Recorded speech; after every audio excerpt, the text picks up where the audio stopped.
살다 보면 마음에 상처가 남을 때가 있습니다. 누군가의 말, 행동 하나가 깊이 남아 오래도록 잊히지 않지요. 내가 그 사람을 용서해야 할까요? 예수님은 말씀하셨습니다. 용서하라, 그래야 너희도 용서받을 것이다.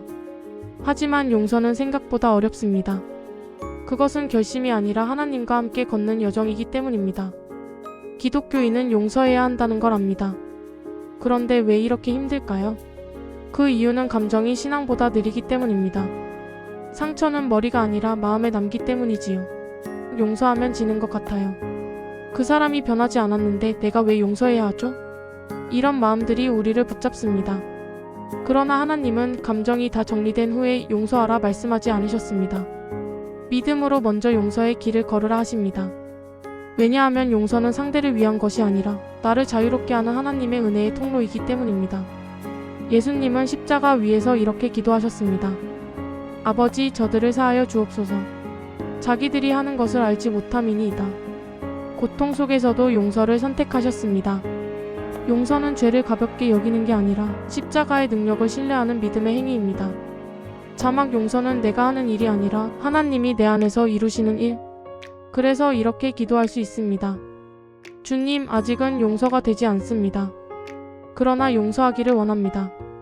그 기도가 바로 용서의 여정의 첫걸음입니다. 그렇다면 우리는 어떻게 이 길을 걸을 수 있을까요? 첫째, 상처를 인정하세요. 나는 아프다는 사실을 숨기지 말고 하나님께 솔직히 고백하세요. 진짜 용서는 감정을 덮는 게 아니라 있는 그대로 드러내는 데서 시작됩니다. 둘째, 하나님의 시선으로 바라보세요. 나를 아프게 한 그 사람도 하나님의 은혜가 필요한 불완전한 사람입니다. 그 시선을 가질 때 마음의 벽이 조금씩 무너집니다. 셋째, 기도로 마음을 맡기세요.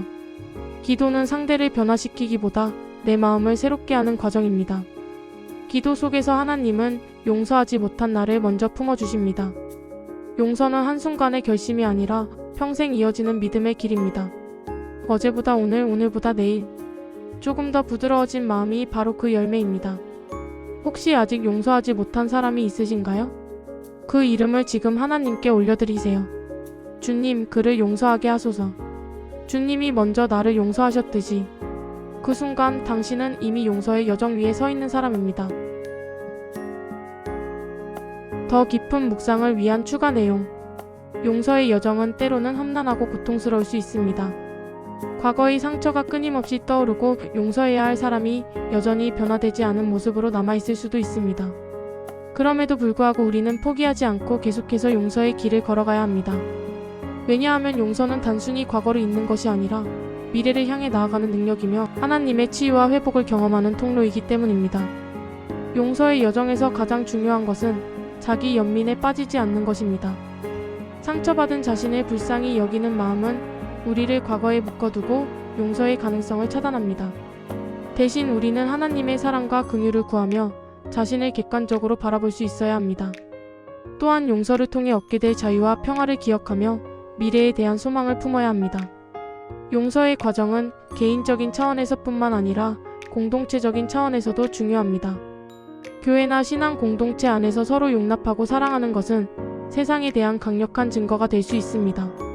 서로의 부족함과 연약함을 감싸주고 용서와 화해를 통해 하나됨을 이루어갈 때 우리는 하나님의 사랑을 더욱 풍성하게 경험할 수 있습니다.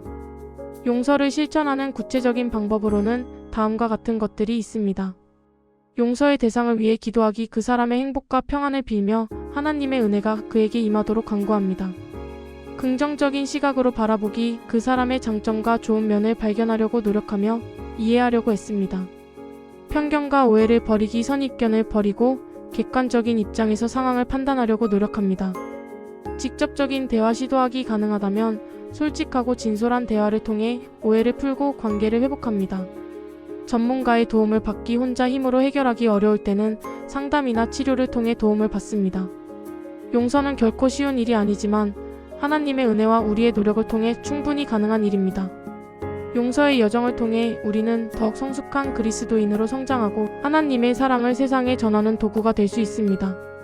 마무리 멘트. 오늘 하루도 용서의 마음으로 시작하세요. 당신의 삶에 하나님의 평화가 가득하기를 축복합니다. 그리고 잊지 마세요. 당신은 혼자가 아닙니다. 하나님께서 항상 당신과 함께 하시며 용서의 길을 인도하실 것입니다.